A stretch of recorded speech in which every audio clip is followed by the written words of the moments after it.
We should be live. We should be live. Everything, I have a new version of OBS, so it is, I'm pretty sure everything should be all right.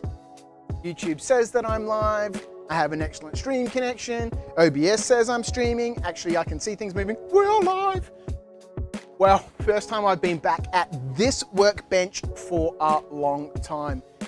This computer here has been causing me so many dramas. We've got a handful of people watching, 4 people. One of them is me, so there's 3 people watching. Let me know if you can hear me okay. I do seem to have some sound registering here in OBS. Everything seems to be working. So let me know. Can you all hear me? Can you all see me?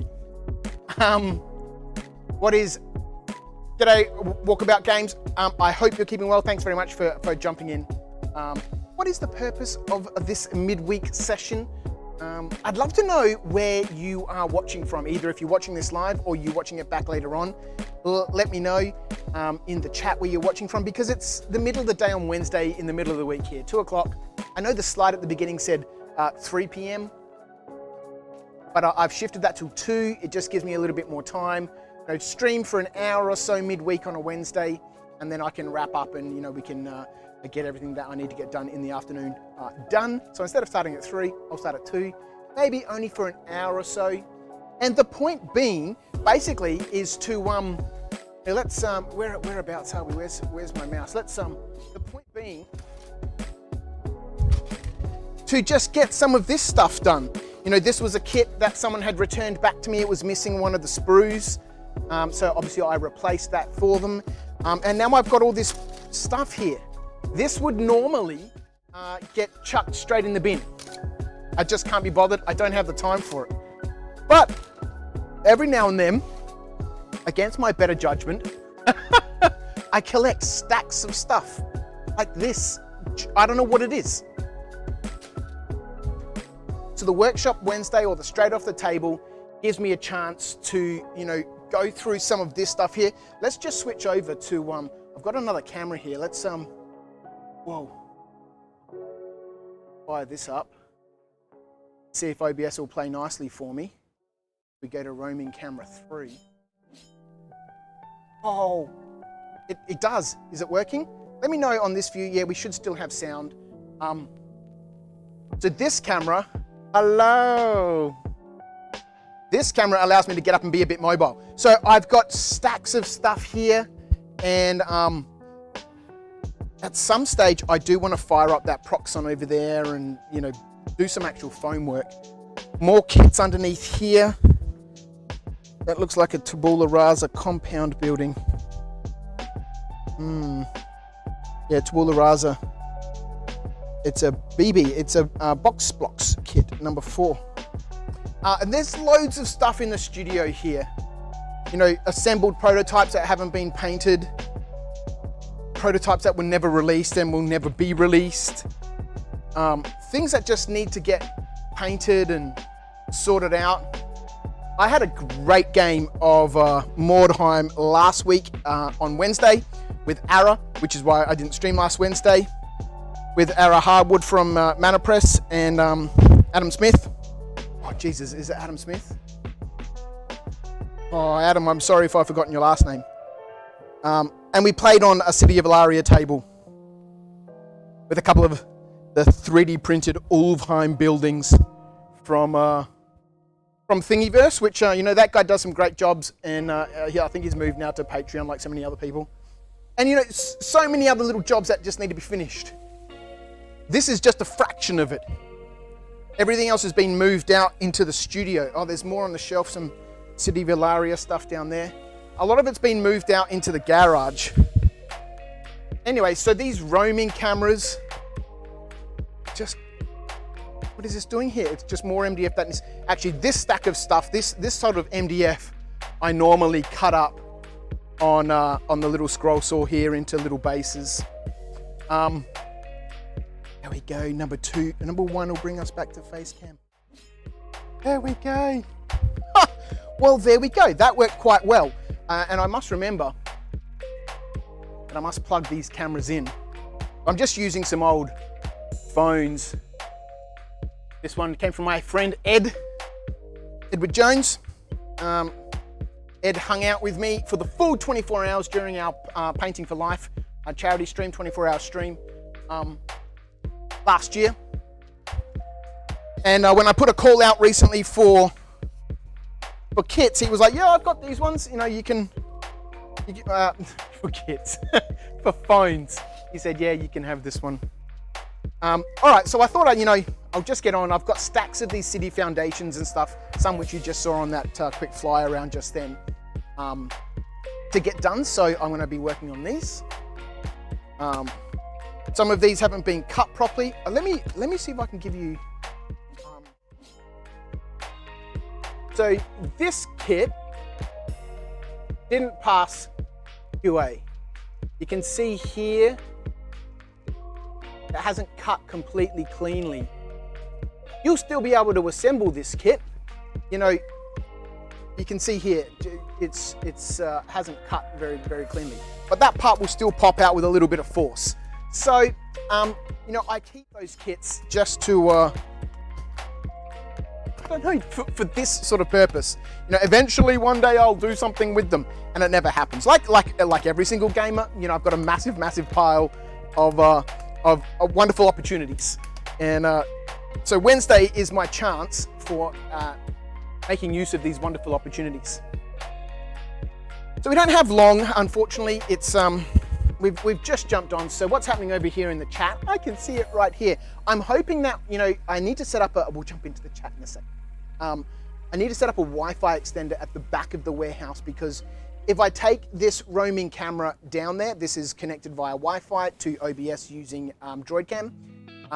When I get down the back, the Wi-Fi cuts out, and therefore obviously I lose connection between the DroidCam on the phone and DroidCam on the streaming computer here, and it will stop working.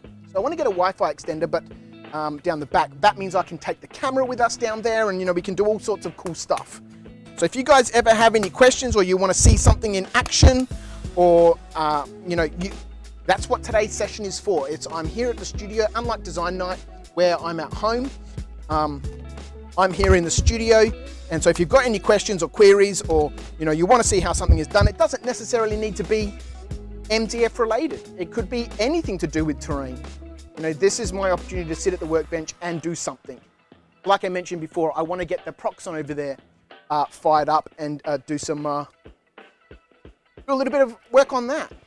It is one thing that I've really been missing is the scratch building. I don't need to see my face. Is the scratch building and just being a hobbyist. I'm very well aware at the moment that, and I've mentioned it so many times before, and I'm not afraid to mention it, and anyone who sends me a message and says it's unprofessional to talk about your mental health can get fucked right off out of here. I am a person, I'm a normal person, just like everybody else. I run a very small business, and I don't think it's a problem. We're going back to face cam, which is very quick rant. I don't think it's a problem that, I shouldn't feel ashamed to express my opinions and talk about my mental health with the people that obviously care and, enough to support me. I care enough to let you know how I'm doing. Your support is very much appreciated. It is what allows me to do this full time. Sadly, obviously, the world has become a very different place, and I don't have my brother here anymore, and I don't have Scott here anymore. It's just me. And that's it. And your support is even more valuable because of that. Anyway, so we're rambling.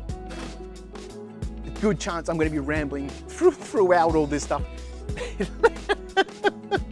Let's jump into the chat, right? I said let's jump into the chat. Let's have a quick run. There's only a handful of comments there. So who's up in the house tonight? Just finish the chat. I was about to jump to the top down and talk about something here. Only a handful of people. So Walkabout Games is here in the chat. How are you, mate? I'm glad you can hear me fine. That's great. I was here last week making sure that everything was working, and when I fired up OBS before, the camera wasn't working, and then the microphone, I've got a little microphone, a lapel mic on here, wasn't working, and it was about 1:50 or so. I had 10 minutes before I had to go live, and I was panicking. What the hell, man? I spent hours setting all of this up last week, and They're putting all the overlays and, doing all these transitions and all that sort of stuff, and, getting all the roaming cameras and everything hooked up, and then, the mic's not going to work. What the hell? So I'm glad you could hear me fine. Grendel NZ is here in the chat as well. He says he can hear me fine too. That's wonderful. He is in Wellington, New Zealand. I'm on holiday this week and putting terrain together. I would love to go back to New Zealand. We went there for our first anniversary. I'm going to go back top down, right? You don't really need to see my stupid face. We maybe I'll put like a little buggle backlight. What's it called? Huge McGaddy, a picture-in-picture. So you can still see my face if you want to. We went there for our first anniversary, my wife and I, my wife Kim. And a couple of weeks before we were scheduled to depart, we found out that Kim was pregnant. And obviously massive, wonderful news. And the problem was, obviously we're going to New Zealand. And, we wanted to do all the cool stuff that happens in New Zealand. But Kim couldn't do any of that. She didn't feel comfortable going on all the toboggan rides and, all that sort of business, and rolling down the hill in those big inflatable balls. And so we never managed to do any of that together, but we still had a wonderful time. We managed to get to go see Hooge Daddy, what's it called? Hobbiton. That was wonderful. But again, we didn't really get the best opportunity to experience it. Okay, so you can see here, this sort of stuff happens with kits that aren't cut properly. You can see on the back there. So I do every now and then put these kits aside, depending on how badly they're knackered at the back like this. And, I do put them aside to sell as, factory seconds at shows and stuff. But given I haven't been to a show for 2 years, and I'm not sure what my capacity to go to shows will be like in the future, I've stopped collecting them. Well, there are still some kits that I do collect, but we'll see. So thank you, Grendel NZ, for tuning in from New Zealand. Walkabout Games is in British Columbia, Canada, on the west coast. I'd love to go to Canada. When my brother was younger, he now lives in the UK, and his family's there, and he was very, very keen to fly planes in Canada. When he was younger, he did his pilot's license and stuff here in Melbourne, and he wanted to go to Canada to fly planes. Obviously, there's a lot of remote places in Canada, and we see them here on our documentaries and stuff. And there's places that are fly-in sort of places, fly-in, fly-out only. And he wanted to be one of those pilots flying in these remote places. But that obviously never ended up happening. And he went to London, and then he has a family there now, and got into banking and all that sort of stuff. So yeah. Canada is another place that I would love to visit, much like New Zealand. Everything I see about it on the TV is all of this wonderful, wonderful scenery, and it just looks like an amazing place. This kit that I'm assembling is a fairly naffed 6x9, a city foundation, and I've modified and changed this kit a little bit. These ones take quite a long time to cut. We've really over-engineered this kit.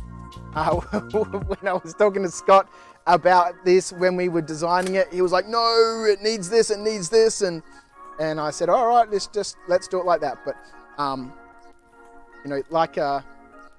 it doesn't need, so I've modified it, I've simplified the kit a little bit.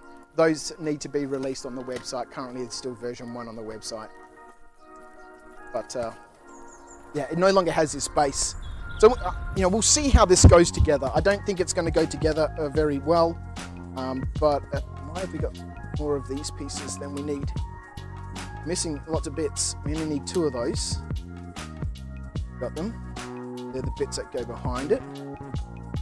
Need those. Yeah, we're missing heaps of bits. So I would love to get to Canada at some stage. Oh yeah, here's the rest of the bits right here. I would love to get to Canada at some stage. It just looks like a wonderful place. Fun Wargaming is watching from Shepparton in Victoria. One of my cousins lives very close to Shepparton. Thanks for tuning in. Reese says you can just send them to me. Well, look, every now and then, if you are here in Melbourne, I do have sort of like, garage sale days. I haven't had one for a while, admittedly, because of obviously COVID, where I open up the studio to people to come in and come and grab whatever they want, basically. Sometimes I sell off old prototypes, or, I'll sell off, we need 2 of these walls. So that's one there, that's one there, that's a top, bottom, spare walls, spare top, spare bottom. Yeah, we're missing bits. Oh, every now and then, if I've got kits, like if I've got kits behind me here that I'm like, oh, one day I'll assemble those. And someone walks in and says, hey, Viv, I was wondering about this. I'll grab one of these sheets and just pop parts out and start playing with it. And obviously that's what I've done here, because we're missing a bunch of parts for this kit. It will not assemble without those other parts.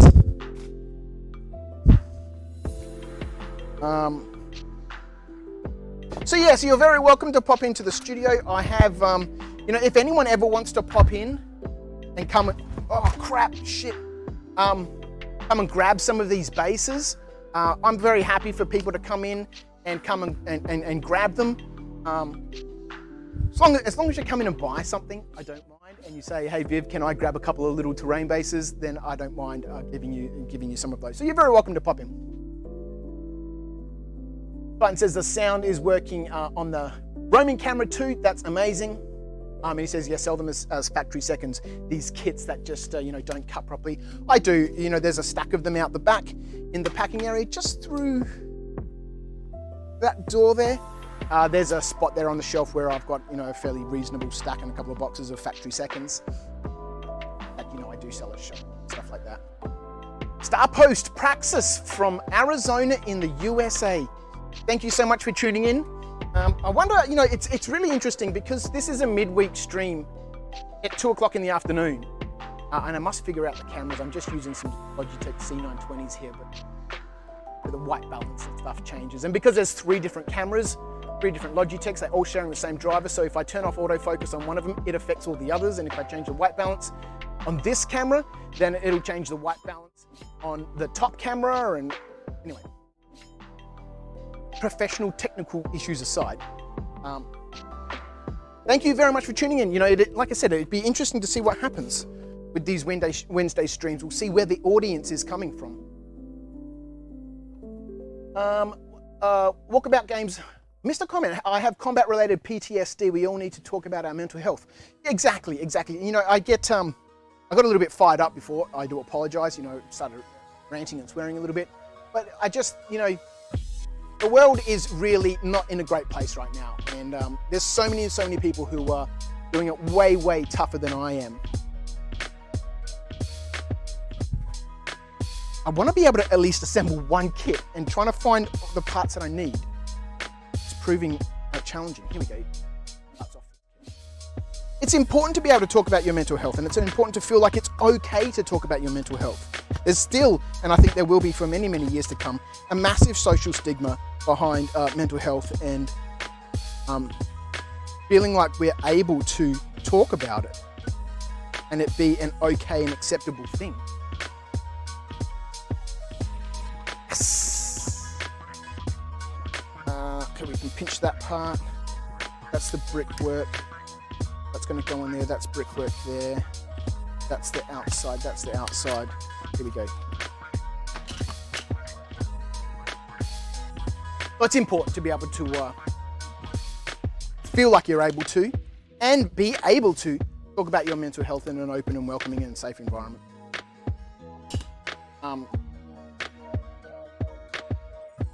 He says, running a small business is in Oz is hard sometimes, that's for sure. Well, look, it's certainly not easy at the moment. Things are incredibly challenging. This one's got to go in first. there's so many issues with manufacturing in Australia that it's tough. It really is tough. We need glue. I would recommend dry fitting everything before you go ahead and start gluing things together. But you know, if you've watched me for any length of time, you'll know that I'm, you know, yes, I'll say one thing and then quite often go, hey, stuff that, I'm just going to glue it together. These are the wrong parts for this wall. We need these bits. These walls are from a different kit. These walls are from the 6" by 6" kit. So you'll see that some of them, they notch together like this. Whereas the long wall on the 6x9 has that shape. So I need the corresponding, or obviously, whatever, you don't. Yeah, it's certainly challenging right now. And I really don't see things returning back to any sort of level of normality. You know, anything, you know, shipping and logistics and the price of petrol, and you know, I don't think anything's ever going to go back to how it used to be. That would be wonderful, but I don't think it's going to. Certainly a struggle. You know, one of the things that has been discussed many times is outsourcing our manufacturing. You know, a distributed manufacturing model, kind of like, you know, you'll see. You know, here in Australia, there's a couple of companies that are licensed to produce other people's kits from overseas, just to make it a little bit more accessible for us. Obviously, shipping anything out of our country or shipping things into our country costs a fortune. So I have, for the first time, really been seriously considering, you know, exploring that option. I was having some discussions with Foreground earlier in the year. That kind of stalled. You know, we had a couple of meetings, a couple of Zoom calls, and changed some documents back and forward, and then everything just stopped. I didn't hear from them for ages and ages and ages. And then I noticed that one of our documents, our shared documents, had been modified. I got a notice, you know, blah, blah, blah, has modified, blah, blah, blah document. And so I was like, oh, they're still looking at it. Okay, great, we can move this forward. I can get my products into the UK, and, you know, it'll be a little bit easier for people. And then so I sent them a message saying, hey, blah, blah, blah, I noticed that, you know, blah, blah, blah, you know, modified this document, and just wondering when we can move things forward. Didn't hear anything from them. And then, actually, we need to put these ones in first. And so I was like, okay, you know, obviously they've got other things going on. You know, they manufacture products for so many different people that, you know, obviously they're busy. I'll just give them some time. They'll get back to me whenever they're ready. And then, you know, up pops the, you know, the notice that Foreground is closing. And I was like, okay, well, there's the reason for the, you know, the crickets, but then, you know, it's sad. It's sad. Distraction Man from Indiana in the USA. I must find out what the time difference is. Actually, there's a really cool tool that my wife showed me when we were running. I kind of feel like I need to apologize at this point, because I think I've started 3, you know, sentences and then just segued to something completely different, just like I did then with your wife showing me this cool tool when we were doing our stream. I hope you can keep up with my, you know, fucking dyslexic, fucking ADHD brain. Anyway, she showed me a cool tool. I think it was called whatsthetime.co or something like that. And it allows you to put, you know, a whole bunch of different variables in and create a time zone. We used that when we were doing, you know, the Painting for Life charity stream, so that people knew what time to tune in from their time zone. And so I must use that to try and find out what time zones are happening around the world, because I don't expect a huge amount of Australians to tune in midweek on a Wednesday. Riceable says, welcome to the chat. Thank you so much for tuning in. What lapel mic are you using? It sounds pretty good. I have some of this gear. Let me just glue this on and then I'll show you. Let's fire up our roaming. Right. I think some of this kit's going to be a little bit troublesome to put together, but nothing a bit of brute force. Okay, so let's get you fired up. I don't exactly know what it's called, which is why we're firing this up, so we can go and have a look. We go top down for a second first. Let's get this model out of the way. So I've got GTD audio. So I bought this box. Actually, let's go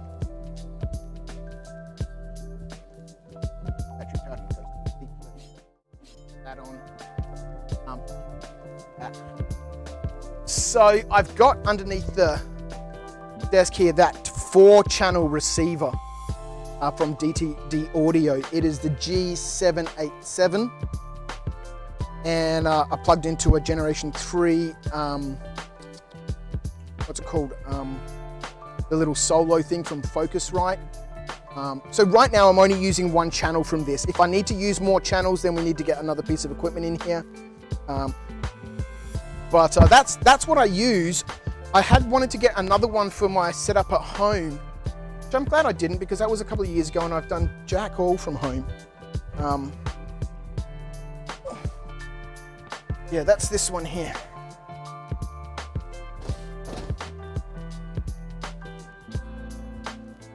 GTD Audio. So you get an option of the 4 handheld mics, 2 handheld mics and 2 lapels, or 4 lapels. And I chose the 4 lapels. And the thing I love about this, are they in here? Huh, camera. Oh no. They came with these cool ESPN style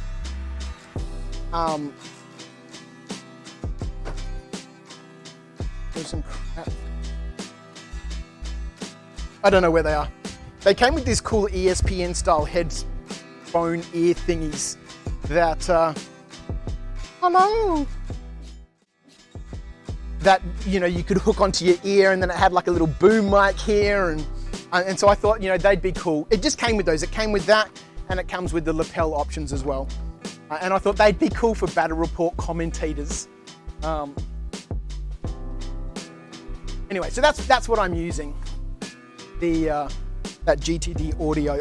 I wanted to pick up another set like I mentioned before, but haven't been able to find it here in Australia as easily as I found that one, and it's obviously now significantly more expensive than that one was when I bought that 4 or 5 years ago, whenever that was.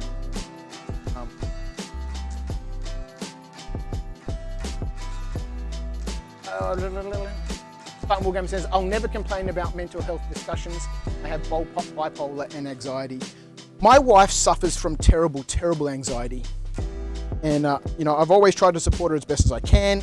And, I've always said to her, I've never had an issue with anxiety.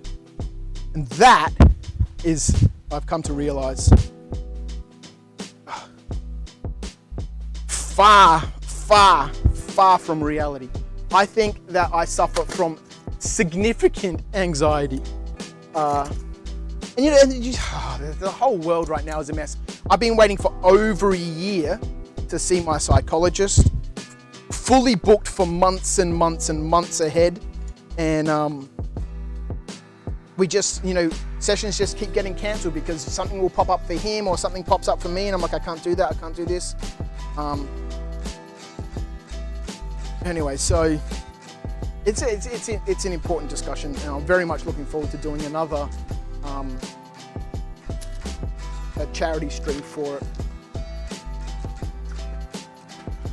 Sometimes if I'm having, I've got a small problem with this, kit here. Obviously, because this kit is a factory second, it's not sealing up very nicely. You can see the edges here aren't aligned very nicely. So I'm just going to drop a little bit of super glue in there and try and hold this together as hard as I can to try and close the kit up a little bit. Brenda Lanzed says, you are always welcome to come back to New Zealand for a visit. Happy to host you for a game. One of my clients found out they were pregnant on their honeymoon. A wine and a cheese tour of Italy. Oh man, yeah, as wonderful as it is to learn that you're going to be having a child. If you're going to Italy for a wine and cheese tour, and then you find out that you're pregnant, cheese and wine, two of my wife's favorite things. I'm not a huge wine person, but I absolutely love cheese. If I couldn't eat that, God, I'd just much love to our mothers and our sisters and our wives, and we wouldn't have a world without them, would we? amazing. They're just absolutely amazing.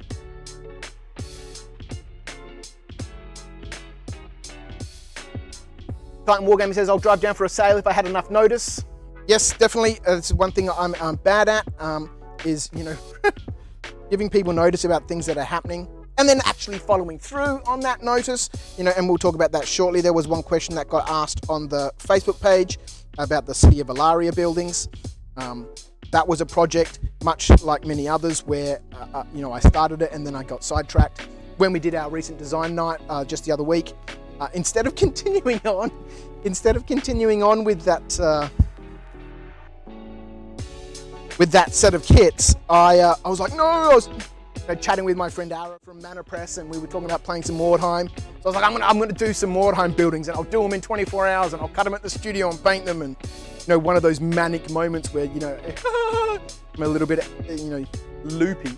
Obviously none of that ever happened, but what it did do is it stopped me from working on the City of Ilaria city walls and the towers. I need to finish the gatehouse model. We'll talk about those. So yeah, you know, you'd be very welcome. And next time I do have a sale, I think I'll put up a notice, you know, a month or so beforehand and pimp it properly. I'm really bad at putting something up on Facebook, on the website, and doing nothing else about it. There we go, I've told everybody. The whole world knows now. And you know, that's it. And then a month later, I'll have that event and 4 people will show up and I'll be like, but I told the whole world. I will get better at that.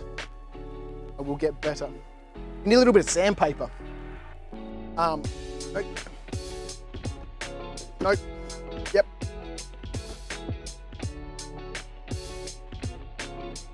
So I use a lot of these sanding sticks. It's just sandpaper glued to some paddle pop sticks or coffee stirrers, and then, you know, just cut them out, and then put a whole bunch of emery boards. I just want to take off the top of this model here because it was not cut properly, and when I glue this on here, I want it to sit kind of flush. So let's keep that out. Wish this camera would stop auto-focusing like that. It's driving me nuts. Yeah, dry fit. I messed up a Sparks Chapel on a streak. What? I messed up Sparks Chapel. I don't know what that model is, but yeah, I get impatient sometimes and just go, oh, it'll be fine. And then, you know, sometimes it's not fine, and then you're like, ah, crap, I should have just dry fitted it. But there we go. You know, these models are going to be super rough. These are going to be just for the studio and stuff. And so if you ever are putting it together a kit like this sort of stuff, it's just easier from the back just to grab it and rip it and tear it off. You'll probably end up damaging some of the MDF at the back here. You know, that's fine. As long as the front side is okay, then it doesn't really matter how scuffed it is at the back here.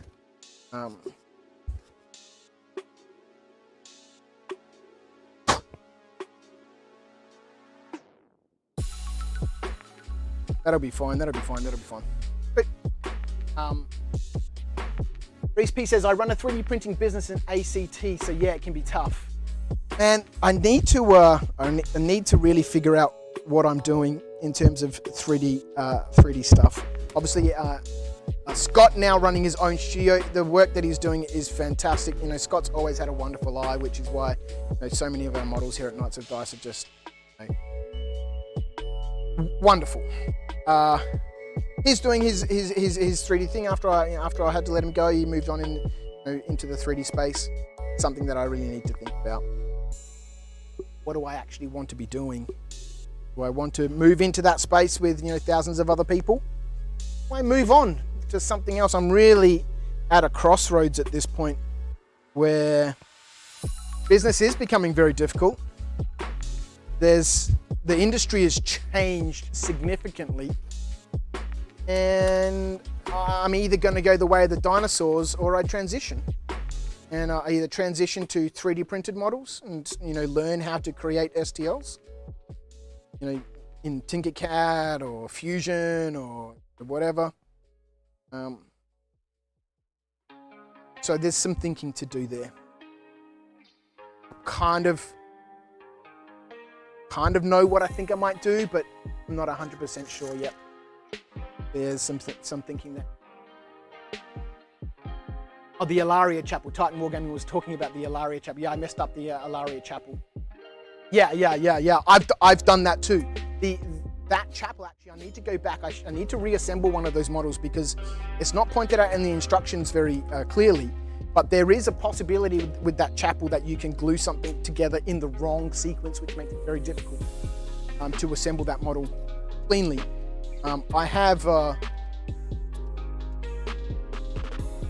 I've done that before, so I need to go through and just check, make sure that the instructions point that out. I do try to make sure that whenever I'm designing kits that it is impossible to, glue it together incorrectly, or that if you do glue it together incorrectly, it is because you're either making a mirrored version of that kit or, oh, hang on. These are the wrong parts for this wall from this kit. I need these ones. Let's go back. Face up there. Distraction Man says it's midnight here. Victoria is 14 hours ahead. Okay. Thank you for tuning in the middle of the night. I'm also a middle of the night person, and I kind of need to stop being a middle of the night person because my sleep right now is so bad, and it is certainly not helping, my mental health at all. I think I went to bed at maybe 3:30 or 4 o'clock this morning after I was playing Star Citizen for hours and hours and hours.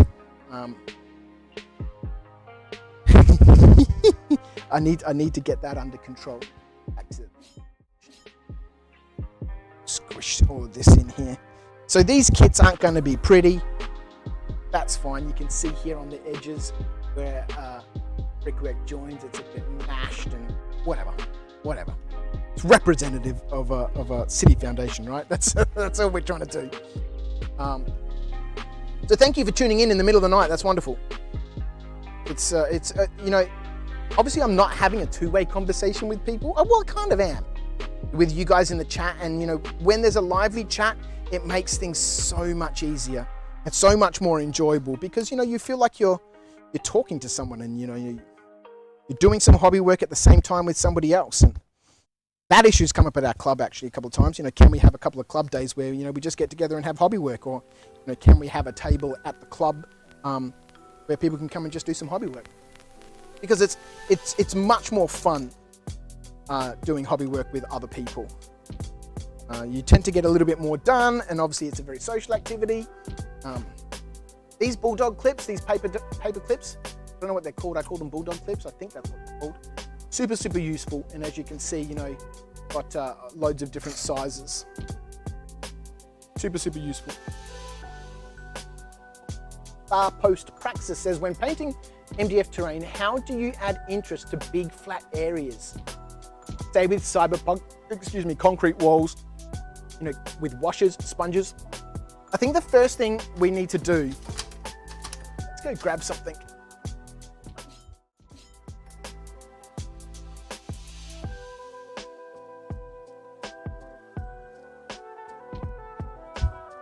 Just looking for a couple of models here on the shelf, just as an example. I do have a model around the place somewhere here that, let's grab this model, and let's grab this.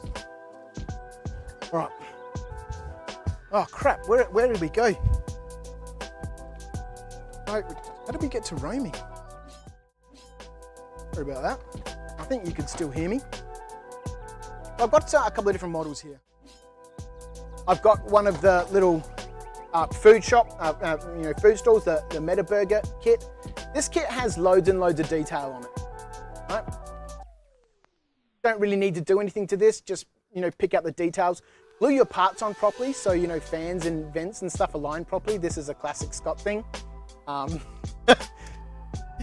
If you end up watching this, Scott, you'll know what I'm talking about. This is a classic Scott thing. Gluing something on, leaving it, and then it will slip a little bit, and then set like that. This is a tabula rasa building that I've glued a couple of widgets to. These are from our widget packs and stuff.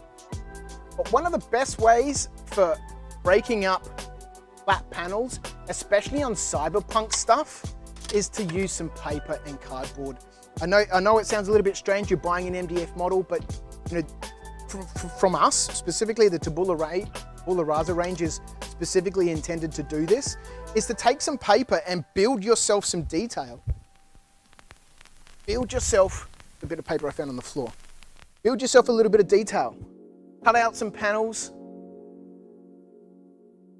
I don't know what all this is, but more paper. Cut yourself some panels and just build yourself some details, especially, I don't have any cyberpunk references handy, but there's panel lines and panel lines and panel lines everywhere. On anything that's sci-fi or futuristic, or there's just panel lines everywhere. And the best way you can cover up a surface like this for cyberpunk details is just to cut up some squares. So let's just real quickly do that. I'm gonna grab, got a drawer down here with cardboard and stuff, and I'll just really quickly show you what difference it can make.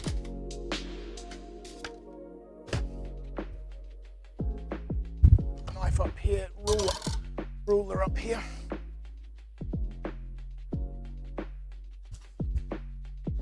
This sort of scratch building is what I really miss. And as much as I carry on about not having the time for things, that's not entirely accurate. I have the time, I'm just badly organized. I waste a lot of my time scrolling on Facebook. It's a massive, massive problem that I really need to figure out.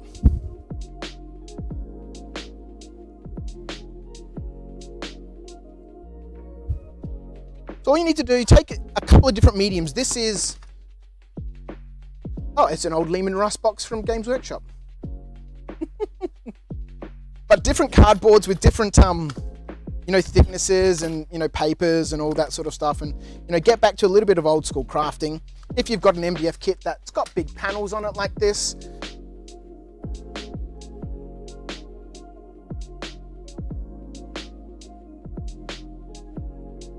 then create yourself some detail. It's very, very difficult to paint detail in. You'll see a lot of that on Warsenal kits and stuff like that, where, they just have flat panels. They don't have all of this layered detail like we put into our kits. Yes, it's there, but, okay, we're gonna get this Games Workshop bit sticking out. But a lot of their, especially when you see their studio photos and stuff, they're so gorgeously painted. But that sort of paint job takes hours and hours. It's a skill. That type of style of painting that you see a lot of in the Infinity community is it's definitely a skill that's very, very difficult to achieve. I've tried it, and failed badly. And it's not something that everyone can do. But what everyone can do is just take a little bit of material. We go back into the old school days of just cutting stuff up. The old school days. What am I talking about? The old school days. It's just, a bit of scratch bashing. We add in a little bit of detail. What we can do, let's just find something real quick here. Putting it to us. Let's just take a little bit of this MDF here. So MDF will cut with a Stanley knife. I just want a square piece of MDF. Just go slowly, score it, score it, score it, score it.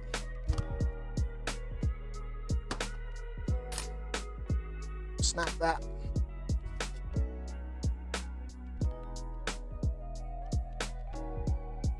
I want this to be slightly rounded.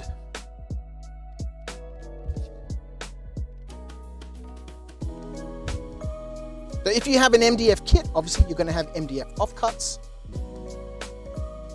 If I can hear people out there saying, you're going to be careful of the MDF dust. Yes and no. If you're doing this as a hobby, this level of dust that is in the air is not dangerous for you. Obviously it's not great, but it's not a critical hazard. If you are like me and you spend every day 8, 9, 10 hours every day around MDF dust, then you need to make sure that you are protected where possible. So I'm not cutting all the way through. I'm just scoring it just a little bit, and then I'm just going to snap it. And I'm doing this because I'm going to round off the edges. If you want a clean cut, then yeah, cut through it properly.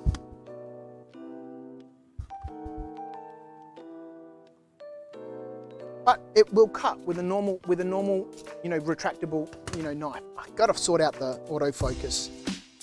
Driving me nuts. I want one straight edge on this piece, and I want the rest of it to be curved on the edges. When you sand MDF on the edges like this, it will become porous and it will take paint kind of badly. So once you've done this bit, you want to, have I done the right edges? Yeah. You want to seal this with some PVA. So once your model is done, brush on a little bit of PVA onto it and you'll be fine.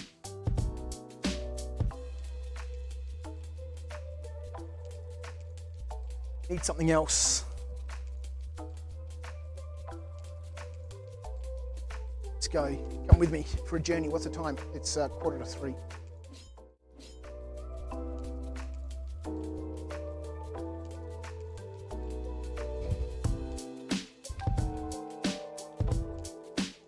Scratch building stuff. If you can find these, they're like wooden dowel. I like to use those over straws. Yeah, this is what we want. Just some toothpicks. There's all sorts of wonderful card and stuff that you can use and keep. And when you're looking for card, look for interesting patterns and shapes and stuff. They're all over the place. Anyway. Oh shit! The old body. I'm back. Let's go down to our workbench. So what's happening in the chat while I work on this? When painting MDF terrain, how do you add interest to big flat areas? Well, if it doesn't have it, you need to create it.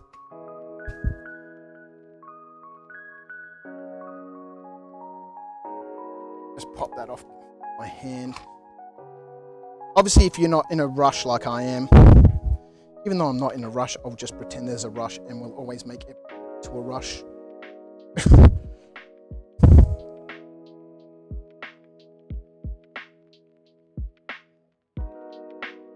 Once that dries on there, we can trim off that little bit of excess from the back with a knife and just make it nice.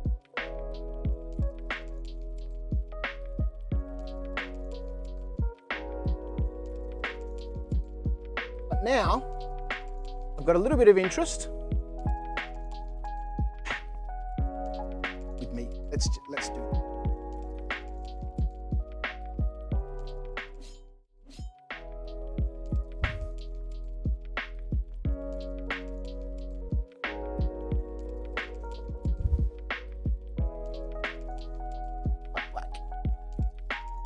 I won't put this on. Actually, I'm going to put this on. You guys do me a favor and let me know what the noise is like, because that'll be good to have. It'll be good to know. So we'll wait for a 15 seconds or 20 seconds or so for the chat to catch up, and then just let me know how loud that extractor is. Because if it's too loud, then we can keep it off. And if it's not bad at all, then it opens up other opportunities for painting.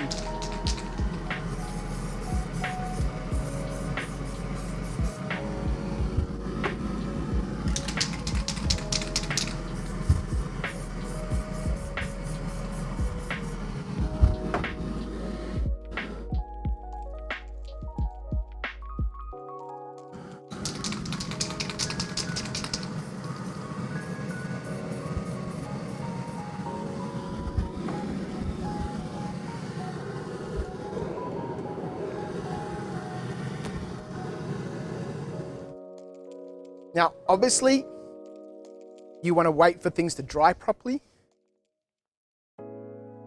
But immediately you can see I've got a whole bunch of more interest, and the different types of paint. Obviously, the two that went on beforehand were enamel-based paints. This one is that yellow color was a synthetic resin from MTN 94.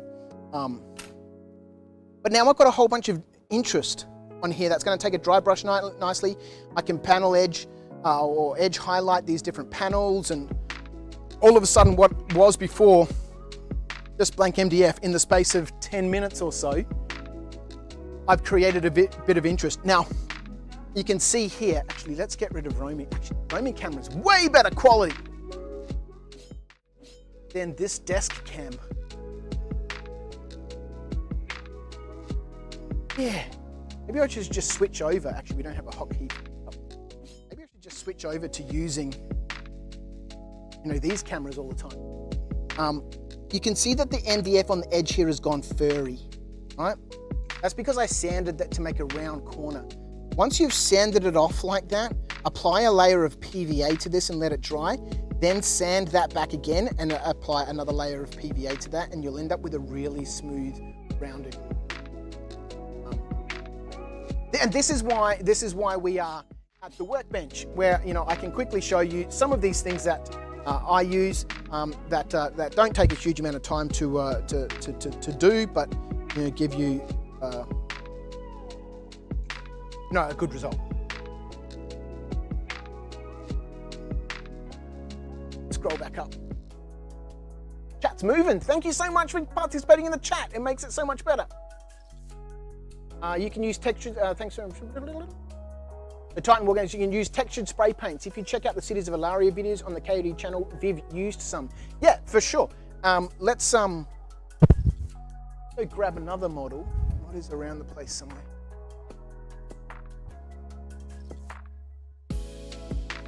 Let's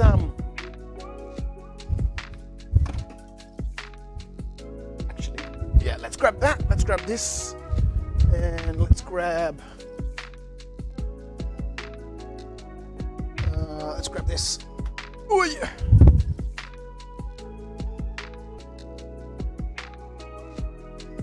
Okay, so I think we might come back to that roaming camera because it's got a way better quality for. Set up some hots for these.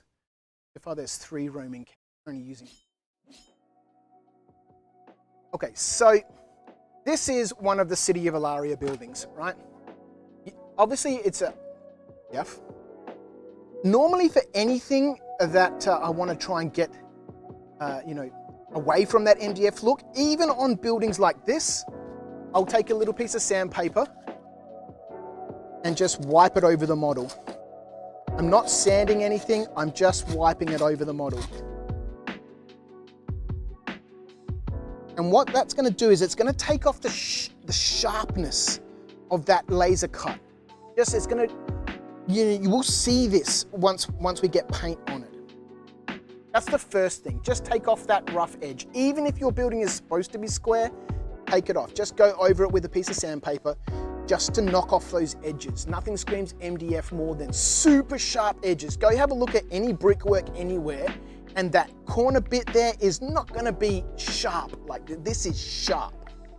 It's going to be square, but it's not going to be sharp. So just take that off. Super quick. Done. Now that's curved that edge a little bit. It's going to look so much better when it's painted. That's the first thing. Second thing, as Titan mentioned, there are texture sprays that you can get, and you can see here I've used it on this model. This model I've also gone to extremes with my chipping and detailing. I used a Dremel with a cut-off bit on it to hack up the detail here and just make it look a little bit less like a MDF kit. In fact, actually, when I posted up the photos of this set ages ago, someone said, "Oh, where did you get those STLs from?" Which I think was the highest compliment I could have ever had. Did this spray, hang on, I just want to quickly scroll through the chat and just find out how that sound, when the sound, I don't know.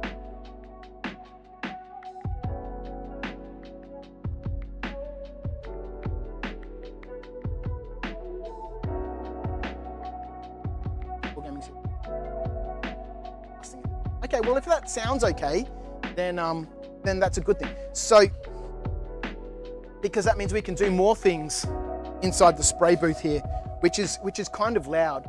And in fact, actually, if I get a tripod attachment for this thing, let's not worry about tripods right now. Here. So this is what I use a lot, the Dulux Duramax, the granite effect. Now this stuff here,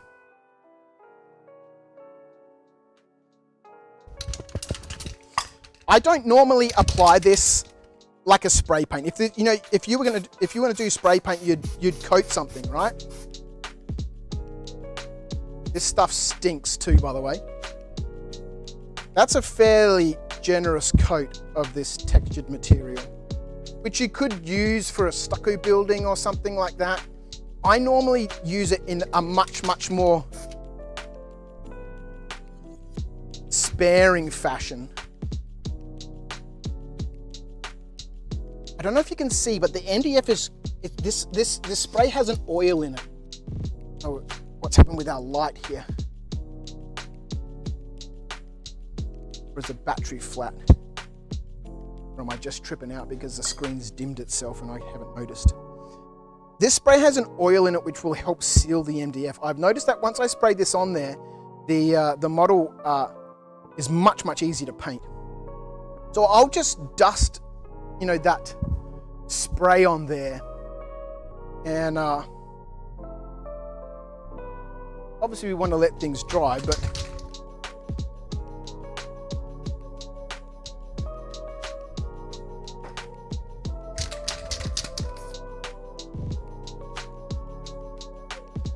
this should give you a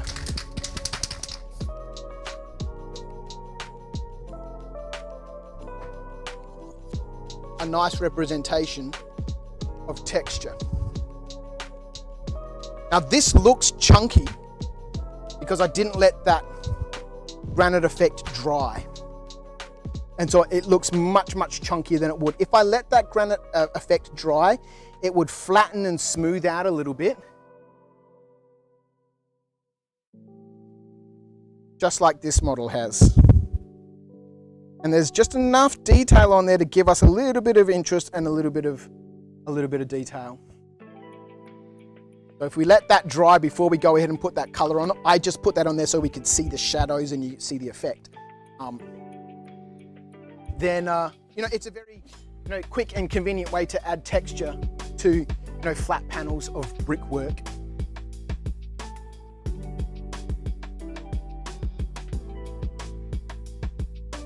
Glassable says, thanks so much for showing those. Look, and that's what I want the Wednesday workshop to be about. Quick little things that I can show you, to get things done. Walkabout Game says, I'm listening while I work on jungle scenery for Vietnam. I need to get back to that. I've just seen the kits from Rubicon, their plastic Viet Cong that they've released a few months ago. Well, I say a few months, it was probably a year or more ago. I bought a whole bunch of Vietnam figures from Empress in the UK, but I didn't get any Viet Cong. I just bought, maybe I did, I can't quite remember. But it's a genre or a period that I'd very much like to explore.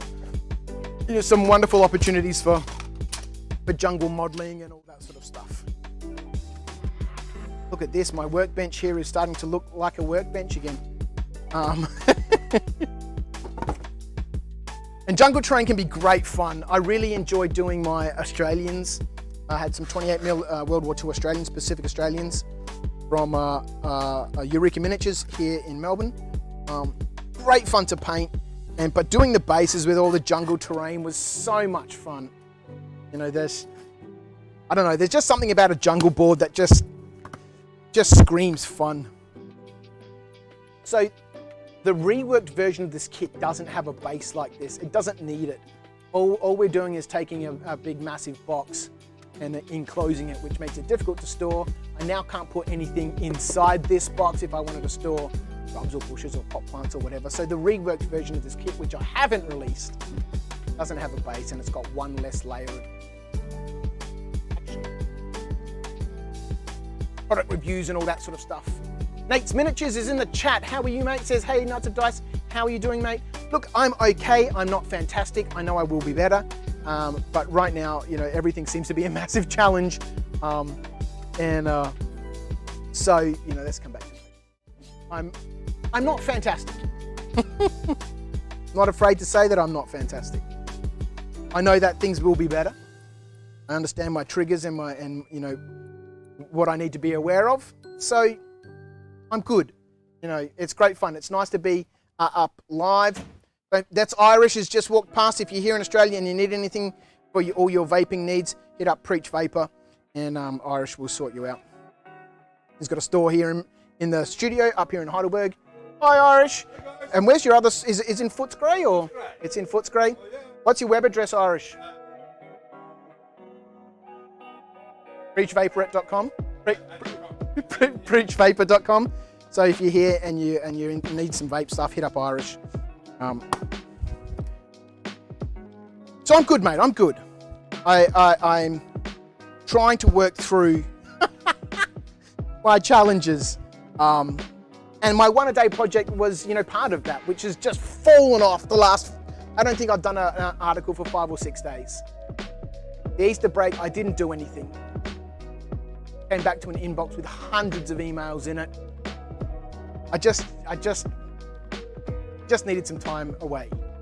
And so I played Star Citizen and naffed around and watched movies with my daughter and stuff. And it was wonderful. It was wonderful. But I didn't do my articles. Made me feel worse. So we'll see. I must do something about it tonight. Maybe I'll put up an article about, live streaming and that and all. Where are we at? We're at 3 o'clock. Crap. Oswald says, on the topic of industry change, what about expanding model storage solutions? The hobby will always need storage solutions. Yeah, definitely, obviously, the foam trays and the carry bags and all that sort of stuff. That's also proving to be a challenge. The bags that we have are made in China. Bringing things in from China at the moment is incredibly expensive, which is why I don't have them. I've been out of stock of the straight cases. Yeah. I have been exploring other alternatives. Actually, I've got some here.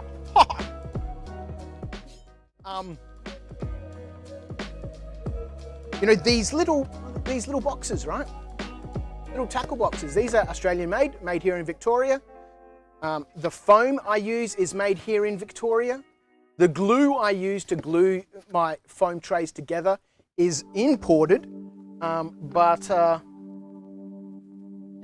that's all right. Is it imported?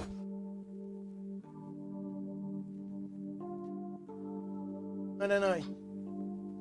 I'm going to say it's imported.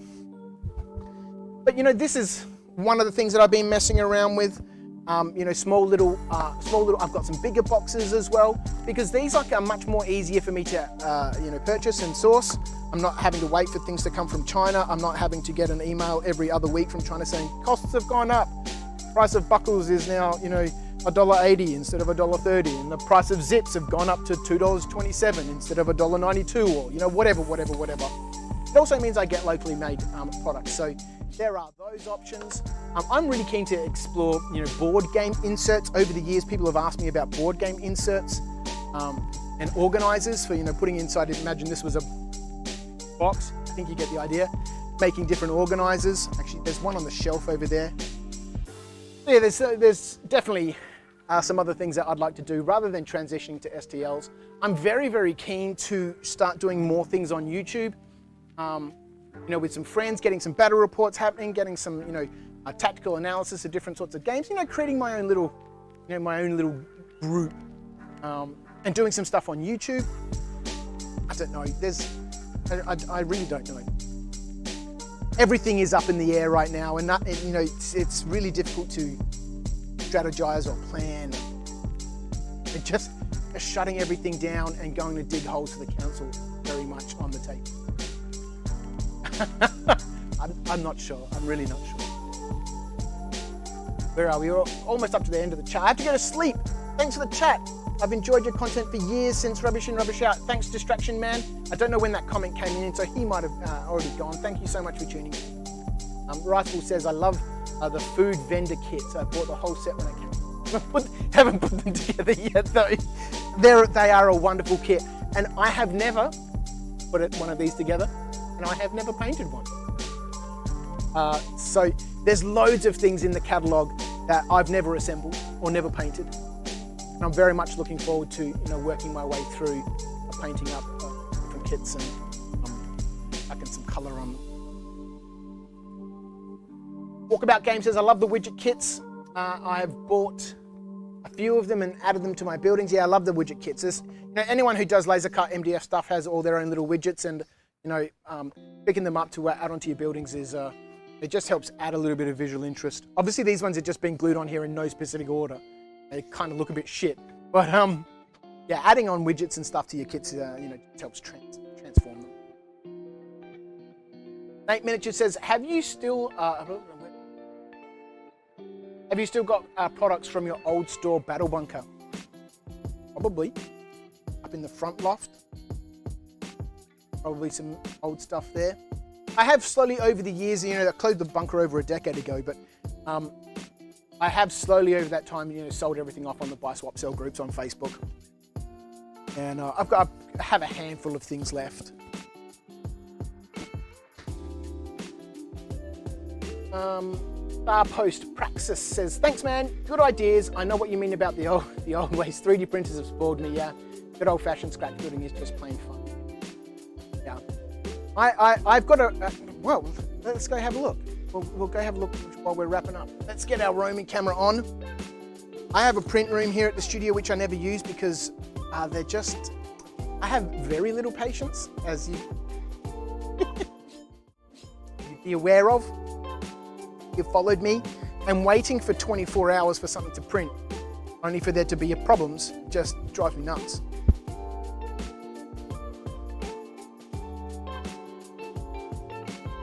These are my two CR10Ss. The Prusa unceremoniously on the floor. A couple of cocoons, both of them need their hot ends fixed up. Oh yeah, speaking about more audio equipment, that's what we need to get out. It's a little bit overkill, that 16 channel mixer. If I want to use those GTD audios all mixed up together and use all four of them. The Form 2 from Formlabs, Form 1 Plus. Scott Elegoo Satin and his wash station. These are my wash and cure. This is the wash station for the Formlabs stuff, and it's a curing station. But this room never gets used. I use the Form 2 for printing masters, which we cast and mold from the other room that's on the other side of that wall. But it's too expensive to use for hobby stuff. It costs about $500 per 2 litres of resin here in Australia because I've got to pay for the resin. Actually, no, it's way more than that. The resin is about $300 a litre. The tanks are around $280. The tanks automatically, they're chipped, so they shut themselves off after 2 litres, and you need to replace the tank. So it's too expensive to run for hobby stuff. But I don't use them just because I don't know. I have very little patience and I give up very, very quickly. Oh. All right, 3 o'clock, we're gonna start wrapping things up. Mod Podge is great for sealing MDF. I've got some Mod Podge on the shelf. I bought some because every channel on YouTube talks about use Mod Podge. And so I went and bought some. I've never used it. It's fucking $25 for this tiny little bottle.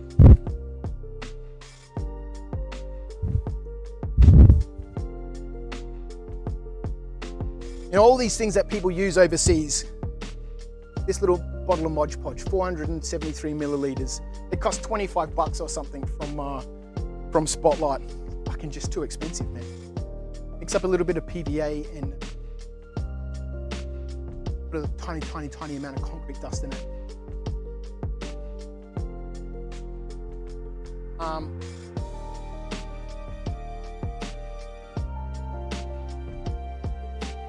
I need to grab some of the Tabula Rasa kits. I love them. They're great. Walkabout Game says, I'm building VC and USMC from Rubicon, plus painting my NVA from Emperor. Up some of the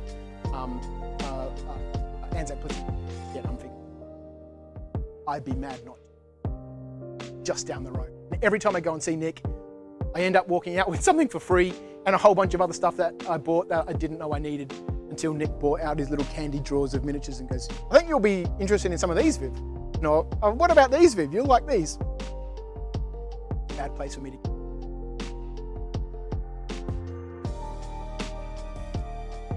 Martin Wargaming says, he says it's been rough.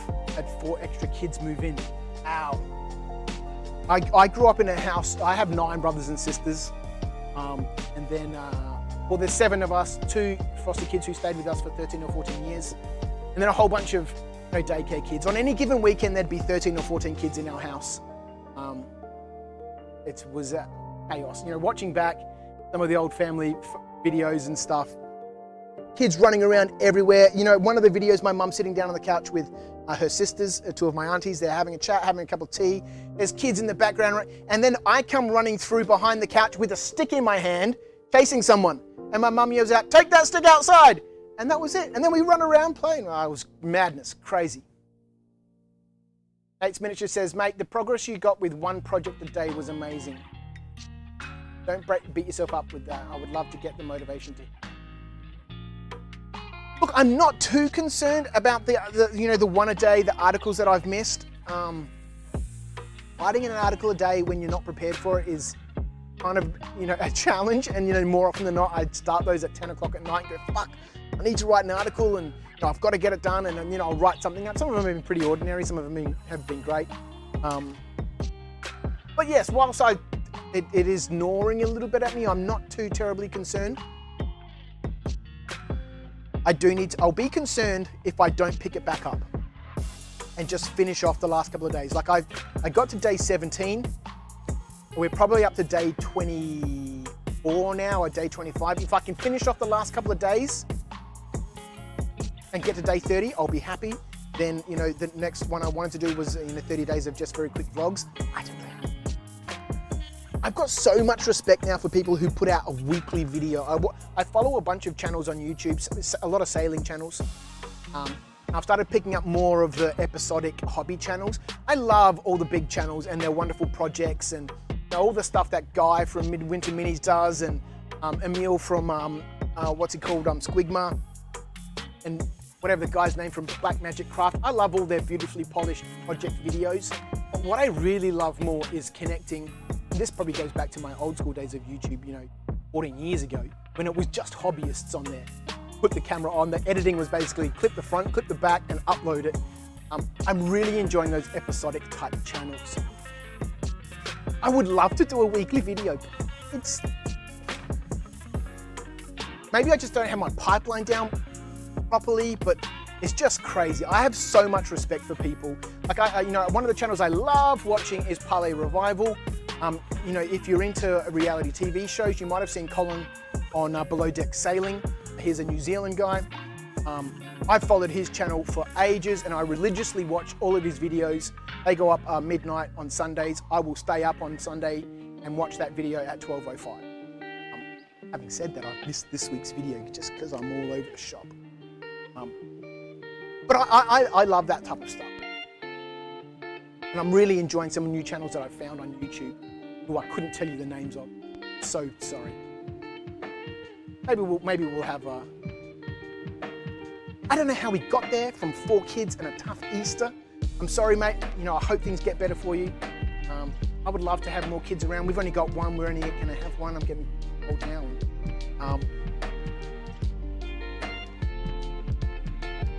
Oh yeah, then we went to Nate's comment about the articles and stuff. Reese says I 3D print a bunch of the board game stuff. They work in a brewery or something. I don't know. Nate says, what an awesome printing room. I own an Elegoo Saturn, a Creality LD 002R and 2 FDM printers, the end of 3 and the end of 3+. Yeah, I've got the, I backed the Elegoo, is it not the Jupiter? Supposed to be coming sometime in April. My birthday in a couple of days, 2 days, 22nd of April. Maybe it'll be here this week. Who knows? Mod Podge is expensive here. It's probably expensive everywhere. But that's probably because it's really good. I don't know. Haven't even opened it. Fucking here I am ragging on something that I haven't even opened. Right. Well, I'm just ragging on its price, right? Paul's here. Elster Nation in the chat. Good morning. Good morning. How are you? I hope you're keeping well over there. I really would love to get over to the UK at some stage. My brother, he spends 6 months here and 6 months in the UK. They've got a house there in London, which they packed full of lodges, and they spend 6 months there for the summertime, and then they come to Byron Bay here in Australia and spend 6 months here. And it kind of sounds like when I say that they're spending 6 months in London and 6 months here and they live in Byron Bay. If anyone knows about Byron Bay, it is the new celebrity spot here in Australia. It's a very, very small coastal town that has now been inundated by, you know, the uber wealthy and celebrities and stuff. And so, but he's not like that, you know. Yeah, I'd love to get back across to the UK. It'd be great fun. Walkabout Game says, I love the Eureka miniatures. If you're looking for cool stuff, Nick Robson is one of the nicest guys on the planet. And you know, they've got so much weird stuff there. He says, I grew up in a house with 9 of us. Love a big family. It's, you know, just always gives you someone to push down the stairs. Cause trouble with. Elsa Nation says, I'm good, he's just waking up with a brew. I really needed a cup of tea, but, you know, didn't. Titan Wargaming says, I want to do weekly videos, I just can't edit quickly. That's my challenge at the moment. And I think, you know, all of this hoo-ha about the CCTV cameras and stuff, there's terabytes of footage there that I just don't think I've got my process down, my pipeline. Like I use like a camera, just a phone to record all my normal footage on, and then that's what I try and edit, and I try to use the CCTV footage to support that. But then I get wrapped up in my own head where I'm like, oh, something happened on Wednesday around 2 o'clock last week, and go looking through files and files and files to try and find some, I don't know. I think I just need to, haven't quite figured out my style yet, but it would be cool. Team Ambiguous is here in the chat. What a cool channel name, I like. Ambiguous. Could I guess where you are based? It won't be too exact, but I think we are locals. You don't want me to say at all? No biggie, new fan. I am in Heidelberg West here in Victoria. Obviously I'm Australian. I live in Preston, which is just down the road from Heidelberg West. We're 8 or so Ks outside of the main city. Here in Heidelberg, maybe 13 or 14 Ks outside of the main CBD. But yes, if we're locals, by all means, jump onto the Facebook page or shoot us a message, or you know, give me a buzz. The studio's not normally open now. After COVID, I've just closed it, and you know, it's just closed now. If you do want to come here, it's by appointment only. Buy stuff on our website, come and pick it up. You can come here, have a chat, talk to me, whatever. Have a look around the studio, play around.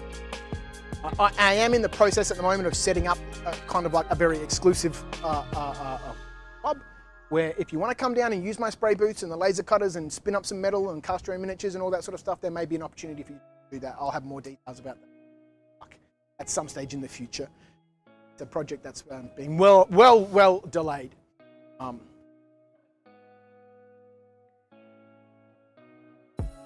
Titan Wargaming says that's why I stream when I can, and that's, you know, that's why I'm keen to make sure that I get the, you know, design nights happening regularly, and the Wednesday workshops happening regularly, is because it gives me a chance to interact with people, get a little bit of, you know, feedback from people, feel like what I'm doing is not just a massive waste of time, and you know, engage with the community a little bit. And you know, I can't edit this, right?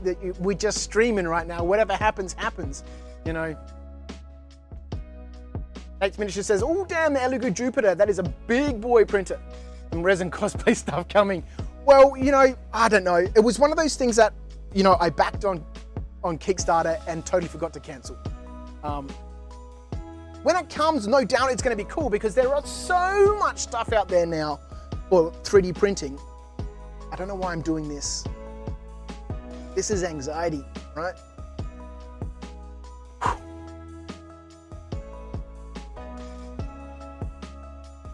There's a lot of cool stuff I'd love to print. I just can't justify. You know, for me to print a 28mm miniature on the Form 2 cost me about $18. Not gonna happen. So I'm looking forward to that arriving, and then I can print up, you know, a whole bunch of stuff. And Jupiter looks amazing, doesn't it? Geez, Byron Bay. I live 20 minutes from Adelaide. We get forgotten a lot. I grew up in Adelaide. I grew up in O'Sullivan's Beach, down south near Port Noarlunga. Went to school at Westminster. Left there at 10. It's a college there. It has like an adult program. Back. Anyway, I grew up in Adelaide. Guys from Adelaide, we knew each other when we were teenagers. We bumped into each other here in a cafe 15 years or so ago. But after many, many years. Anyway, Elsa Nation says, I need to have a read through those articles, but similar running around like a lunatic as well. Well, you always seem to have 50 million different things going on, Paul. I don't know how much value there is in those articles, but it's, you know, from a habit building perspective, from a just do something perspective, with whatever you've got. Kind of like, you know, I just quickly hammered this out, right? You know, it can be done, so just quickly do it. And you know, we can answer the question. There's a little bit of detail there. Just with what you've got. Titan Wargaming, ooh, some time on a laser cutter would be epic. Well, you know, that's one of the things that, you know, the industry is changing a lot. We spoke about Foreground at the beginning of the stream. Those guys closing, they cited, you know, increased costs. Not just materials, but everything, you know, electricity, gas, all the utilities. MDF has gone up. You know, the price of foam, I'm really considering whether, you know, I continue to do that. It's gone up 38% since COVID. I have never had a price increase at this. I think my products are too expensive. Staff wages, everything is going up. And you know, it's at that point now where, because there is so much stuff happening in that digital landscape, it's very, very difficult to justify the costs of manufacturing physical products in our market. So how do I make the shortfall? I haven't paid my rent for a few months. Lucky I have to pay that to myself, and I can be a bit lenient with myself. I have to pay it. Legally, I have to pay it. Be a bit lenient. I haven't paid that for a few months. How do I make up the shortfall? Lots and lots of people moving to digital stuff, and that's wonderful. There's so much epic stuff out there happening that where do I fit in? What's my strategy for moving forward? And I think, you know, part of it is really creating a small niche community of game designers and developers and people interested in manufacturing a product, but don't want to have a 400 square meter warehouse with millions of dollars worth of equipment. There could be some scope there for a small group. And my friend Ara from Manapress, we've been discussing this on and off for months now, putting together kind of like a miniature Nottingham here in Melbourne. We've got so many wonderful designers, so many wonderful, designers across everything, board games, rules, miniatures, everything, that I think that there's really good scope for having that sort of cooperative. So more on that later, you know, it's going to take months. Dude, all right, we gotta start wrapping up. It's 3:25 now. We're 25 minutes overdue. I just wanted to have a quick 1 hour stream. Maybe we'll make these 2 hours. I'm pretty sure the design night's on Friday. Tune in this Friday for design night. I do want to quickly answer the question while we're talking about it. There was a question that popped up on Facebook. Let's just bring it up. There was only one question on Facebook from Brett Simpson. I do have a question. I know you have a lot going on. Yes and no. But will we see the castle walls and towers in the style of City of Ilaria anytime soon? I will be working on those on Friday. The last model that I need to finish the design work on is the gatehouse model. And once that's done, then we can flatten everything, lay it up for prototyping. Then it'll be a few months away, but hopefully this Friday, tune in. I'll be working on that. We can have another chat, and you know, hopefully I can get the bulk of that design. Start getting some. Team member you says, "Ha, knew it! I went to the same Clark Rubber near Northland." Aha! Yeah, my good friend AJ works out there. His father owns that Clark Rubber. Well, there we go. You're very welcome to pop into the studio at some stage. Come to Axes and Owls on Wednesday nights. Actually, it's a club night tonight. I don't think I'm going, but we meet, the Axes and Owls Gaming Club meets every Wednesday in Thornbury at the Thornbury Bowls Club. If you're local up this sort of north side of Melbourne, then that's relatively local. It's just down the road. Hop in. Great venue. It's fully booked tonight.